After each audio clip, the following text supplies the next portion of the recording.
Здравейте, това съм аз, Мистериозни. А вие гледате поредния Hot Wheels епизод 3. Това е количка на Hot Wheels Ford 32.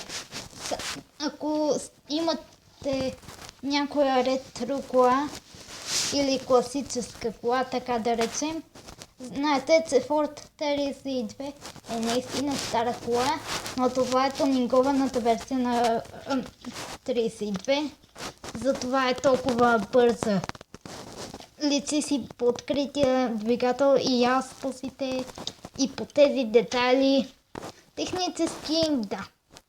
Виждате, че дори старите коли могат да станат наистина бързи.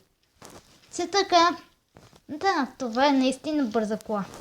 А и вижте колко забавен извид капак.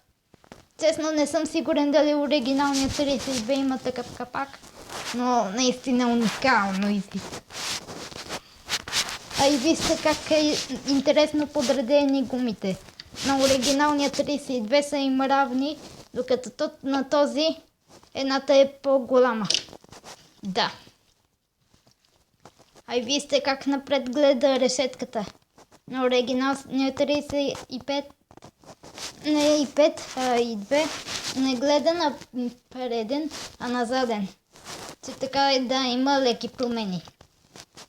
А и двигателят на оригиналният е покрит. А и тук нямаше яспоси на оригиналния.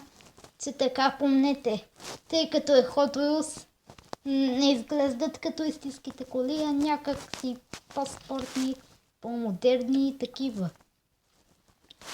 Да. Че така, да.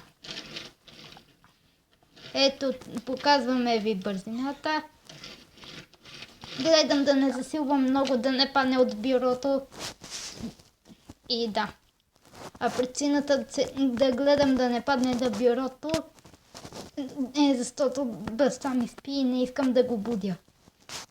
Да. Това беше от мен. Чао.